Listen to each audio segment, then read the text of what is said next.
Well, hello. It is Kara from Nine Lives Paranormal here again with The Hollow Presents and my friend Robert Cunniff, who is the director of Hilltop, which is very close to my heart, actually, because it is filmed in the town which I grew up and I can currently live in. And here is Robert Cunniff.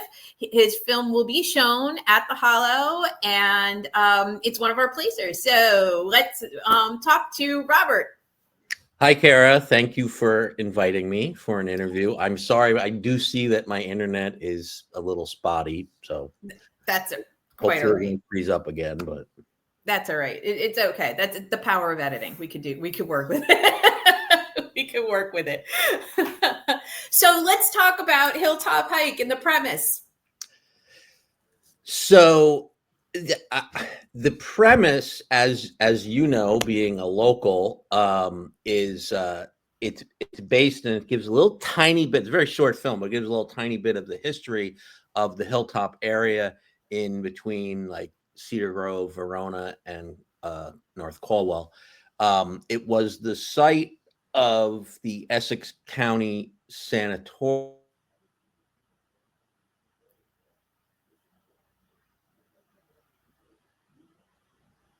Every building, no, I think every building by now is torn down, and but it was there since, I don't know, probably like 1899. And it had at one point they had 10,000 um patients, and it it it was, although they had people that were catatonic and you know grossly impaired, they also had able-bodied people, and it was run as a farm. That was one of the therapies. Was They had a huge cattle farm.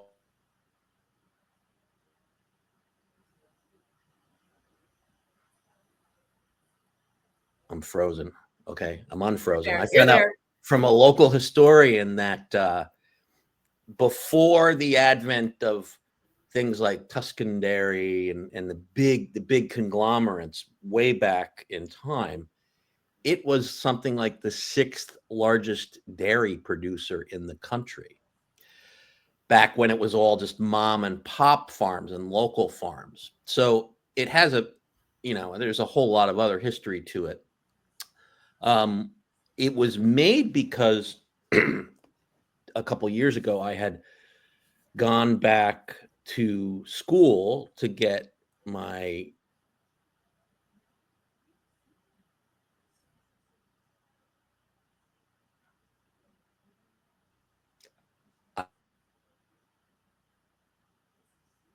the assignments was on the order of, we saw some, the teacher showed us some clips of some other films where there's stuff going on in the background, or you're finding things that take the film in a brand new direction. So I said, oh, well, just go for a walk around the house and film it, and find something unexpected, and show me reactions to it. So I transferred that to the outside, to what is left of where the old Hilltop facility was in the Essex County Overbrook Hospital. And I made what I think is I don't know, should I call it cute? I mean, I get a lot of people with, like, oh my God, I wasn't expecting that. But there's also laughter. Sometimes that's why I like seeing it in front of a live audience, because I mean, I made it, so I know what's coming. I would say it's a horror comedy, or perhaps a mockumentary. I mean, it's only like 3.5 minutes long, so Right. yeah, it was an assignment for a directing class, and he said that was really good the way it turned out. He goes, you should tweak it, make some edits from the original that I had turned in, and put it into film festivals. And I did, and it has a lot of legs, so to speak. Yeah. I like I said, I love it because of, I'm close to the history of it. And I remember growing up here when it was still functional somewhat, and in that when it became abandoned, I remember also that the story and the lore of the hauntings that happened up there, um, were pervasive throughout like our young generation. People that would go up there and they would party, and then and they would come out terrified, and not just because the cops chased them off. They were just they were just terrified because of the things that they saw up there. So it's really well done. And like you said, is, like being more of a mockumentary, because you do, go into the history of it, a little bit, and you have the clips of, the placard, and things like that are up there. Where were you on what part of the location were you at? The Cedar Grove, the Verona, or the Caldwell? Where were you about? It's really close to the border between Cedar Grove and Verona. So there's an area, if you go hiking up there, there is still a very large oval of pavement, a road that all the buildings, probably I was in the area where there were a lot of tuberculosis wards, which were some of the biggest buildings up there. And they're all gone. There's a couple walls that are still standing. I'm sitting on one when I'm talking to the camera. I don't recall if you can see the wall or not, but it's very near the giant lollipop-shaped water tower. Yes. Mm-hmm. Right there. There's so the inside of the oval of paved road is a little bit of a hump, and they don't cut the grass there, and the grass just grows really tall, like as tall as me. Except I was there kind of in the late fall, so the grass was all dying and it was lower. But I love to film there. Like in the summer, it's nice because the grass is tall and green, Mm-hmm. and you're in a sea of grass, and then in the fall and winter it's brown and dead and you can see further, but it's always got a really interesting look to it, and there's a trail that goes through it. It's probably part of the Lenape Trail, and that was the premise of the film. It was like, oh, this is one of my favorite hikes, I'm just going to take a favorite hike and go through here. And then at the other end of the hike, the camera catches something. Yes. Just leave it at that. So, yeah. So in one of my other interviews, we were talking about how, some of the best films, that I've seen that have come through the Hollow, make use of location in a naturalistic kind of way.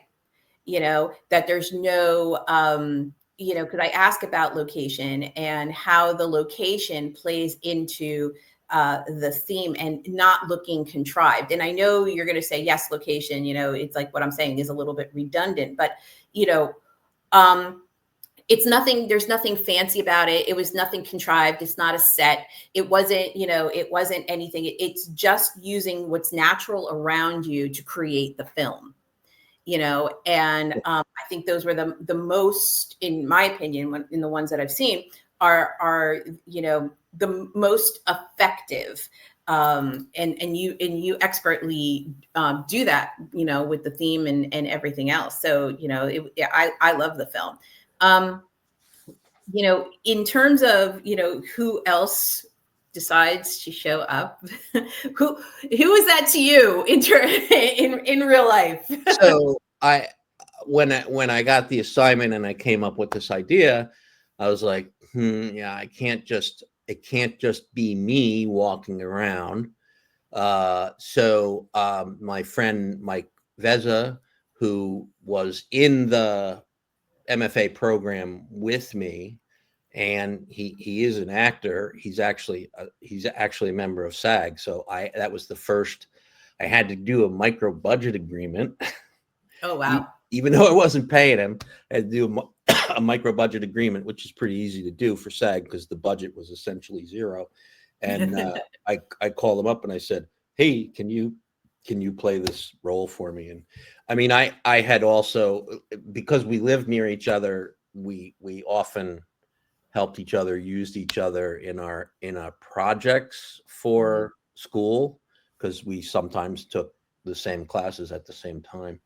Yeah, but he's a local guy from Caldwell, and I had all the wardrobe that was necessary. Yeah, and that was the other thing that we usually touch on in terms of, where to get the funding from it. But this seems like, there wasn't a big budget, unless I'm completely wrong. There was no budget. I didn't think so. I mean, there was a tiny bit of makeup and wardrobe that I had, and I'm going to talk about filming permits, but yeah, it was easy. It was all handheld. I did it on my phone. So I filmed it and edited it on my phone, on my iPhone, and oh, wow. I as a result of that, I've put it in. There's many. I don't even know how many film festivals out there. So there's Subject, certainly, which is paranormal, or or you could go mockumentary or whatever to fit it into niches. And then there's also phone only festivals. So I submitted it to one of those, and as well as just sort of general run of the mill fests. But that's incredible. I didn't know it was totally done on your phone. That, is there do you find that there's a big difference between phone only and using a handheld camera, or whatever? Do you find one easier, or there's a quality, or? So I consider myself an actor, producer, and a director and a writer. But what I'll tell you, my weak point is the technical side, the behind the camera. I don't consider myself much of a cinematographer or camera operator. So I experience that I've had with cameras is when I'm helping somebody else. I do know, I've worked with people that have Ronin devices or steady cams or things like that, so that they can do handheld with a much better camera than my iPhone. But I don't have any of that. And it was just me and my actor who made it. So I do find that the phones, I mean, I could set a phone on a tripod and film, no problem. But that was all handheld, because for half the film I'm walking with the camera, doing a self tape, and it's a little jittery. And frankly, I was a little worried that when I finally saw it on a bigger screen at a festival, that it would be too jittery. And I haven't really heard any complaints about it, but people get fed up with that. It's like David Letterman called it monkey cam, like a monkey's holding it. And people didn't like, that was a criticism for the movie, the first Cloverfield movie, because it was all POV with a guy with a camcorder, and it was a lot of movement. So that's the biggest difference between shooting with a phone in your hand. Now they do make setups where you can attach them to your phone, and now they have, I guess it's a form of AI where they can motion control and limit the shakiness with a very small handheld like your phone. But I didn't use any of that. But it worked. I think it worked. I mean, really. Well, it puts you there. I mean, it's real. It's like in the moment, sort of, for the audience. Yes. So I think it works. So you know, it's like you have, you know, license to do so. So, where else, you know, where else can we find some of your films? Do you stay within the same genre of the horror paranormal, or do you have different, you know, films that are different themes? Or There is a lot of that. I my two favorite genres are horror and comedy, and I often like to combine the two of them. Um, but I generally collaborate with other people because they have the knowledge and the better equipment for recording than I do. So I've gravitated towards people that like the same kind of stuff. Like I'm working now on we film part of it. We're going to film the rest of it in late September, early October, a feature length horror thriller. And then there's another movie I'm involved with which I would describe it as a straight drama, but that's also a feature length. Most of the stuff that I write or that I make is horror comedy or horror comedy. I have a script right now that I'm dying to make because it's an unproduced script that I put into many festivals. It's won a lot of nice. unproduced screenplay competitions. So I'm kind of itching to make that, and I would definitely describe that as it's kind of a little bit absurd, but it's a horror comedy or comedy horror. I don't know. Oh, nice. Starts off funny, ends a little scary. So Well, you got to have both elements, you know. I don't like straight drama because it's too much like regular life, and I view movies as, you know, the best way to escape regular life. So I don't want to Yeah, hear about it.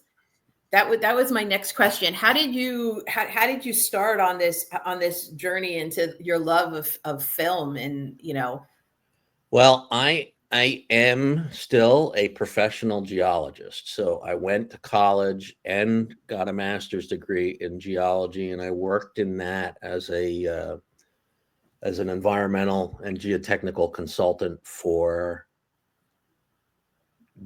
27 years, something like that.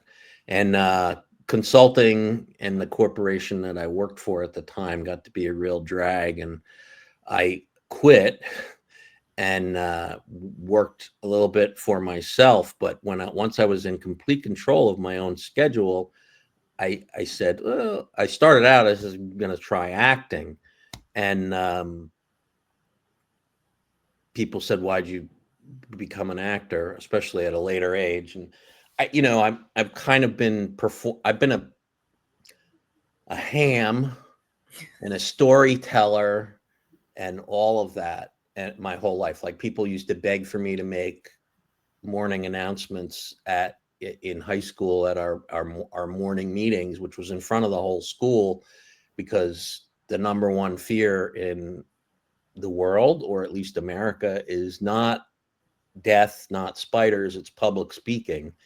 And I have never had a fear of that. In fact, I kind of like it, as long as I'm not getting booed, you know. So I've always been up front performing, and I was like, well, now it's time to try acting. So I did that, and then I quickly got into trying to film my own content as opposed to other people's content. So I've been doing this now for about 10 years. oh, wow. Yeah, acting and filming. That's fantastic. So so it really was like a self-taught labor of love until you went and you decided to get your degree. Yeah, and it's still substantially self-taught, but I had no mentor. You know, I had to figure things out on my own in the acting world and then in the filmmaking world. So it's if you don't have somebody to hold your hand, or you don't have formal training. I mean, I did take a filmmaking class in college, but when I say filmmaking, I mean film. We were using Super 8 celluloid film, and editing is literally cutting the film and taping it together. And so, I mean, the premise is the same, but that experience didn't really help much with modern editing and modern cameras. But the creativity part is the same. So the films that I made there, um, the film I made, it was undergraduate, so I don't want to call it a thesis film. It was a horror film, but it was more like I took like 3 little stories, vignettes, and filmed them as if they actually happened, sort of ghosty stories. And I got an A, but that was a long time ago, So but it's all, that kind of thing has always been with me, the desire to create and tell stories, even as a kid, But I'm a lifelong scouter, Boy Scout, Eagle Scout, and Scout Master and Cub Master. So that was fun. Being Cub Master was a lot of fun because I had to entertain as well as teach at campfires and things like that. So that's all part of leading up to what I'm doing now. I hear you, as a, as a fellow teacher, in working with kids under my day job, you learn very quickly on how to entertain and command an audience, or else, you lose it, Those that don't have to do it don't understand that, and don't and might take offense to your word of commanding the audience, but that's what you got to do, especially when they're younger. And it's not commanding them, it's getting their interest, catching their interest. So yeah, and holding on to it, because I think one of the things, when we do that, is not only that we grab their attention, but we engage. And with doing that in film, to get that engagement, where the person really, take something away from, from the film, it's what makes film so special, I think, anyway, because here you're taking not a live medium, but you're trying to create the same sensation as if it was a live medium, Yeah. And that's why interviews like this are great. And that's why question and answers at a film festival after the films have shown, because generally the audience is other filmmakers. It's fun, it's educational, and it makes a static recorded medium into gives it a live kick after the movie's over. So yeah, and that's why really too, when we do this, I needed like 2 days, because I wanted to have that interaction, with the director, if they so chose, after the film, was shown, or if the person or the director couldn't be there, I have them give a statement, so that it could be read, because it really brings depth, to everything.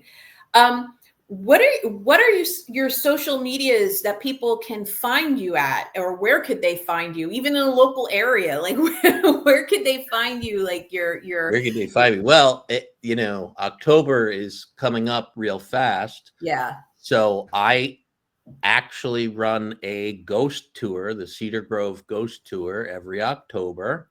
And I do it as a fundraiser for the Cubs and the Boy Scouts in town. So I will post about that once I have it planned on social media. It's like a 2-hour, 1-mile hike through parts of town. But my Instagram is it's my name at Robert Cunniff, and my last name is spelled Cunniff.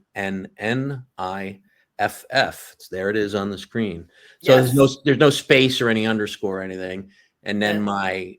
my Facebook is Robert middle initial T Cunniff, and those are the two that I'm most active on. I do have a TikTok, but it's a shadow sort of my Instagram. I Mm. just post the stuff I post originally on Instagram there, and that I believe is also at Robert Cunniff. Um, Well, that's fantastic. Have you, or is this one, Hilltop Hike, the only one that's out right now at a festival, or have you, are there other showings of any of your? No. no, it's not the only one. That's actually it's aging at this point. So as I said, I collaborate with a lot of other people. I've got just got back from the editor a what used to be a book reel, which is something that somebody asked me to help them with, and I didn't never heard of it. It's basically a commercial for a book, but a fellow actress I know, Jodi Pavlock, has written a book about her abuse at the hands of a few sort of narcissistic individuals, and the book is called Jekyll Can't Hide, but we made this short and didn't want to name it the book title for not just so not confuse people. But that's also pretty short, like a micro short or a short, and that's called Abusive. And I just entered it in 5 festivals. Haven't had time to hear back from any of them. It's not paranormal though. It's drama. Made a very good I will call it a horror. It called Cold Slice, which is I was merely acting and helping produce it, and another film which is horror called Poisoned Paths, which both of those will be showing at the Northeast Film Festival, which is one of the largest festivals in New Jersey, on September 6th. And also my screenplay is in that, nominated for Best Unproduced Screenplay. So those are there's like 3 that, and there's another film that I was not in. I helped produce it, called Diagnosis, which is a pretty powerful drama about a false a medical false positive in a test and the resulting diagnosis and sadness as a result of that. And that is also doing well. Our actresses just keeps bringing home Best Actress awards for that film. That's great. And then, of course, I said I'm working on these other 2 features, which will be done filming both of them by the end of October.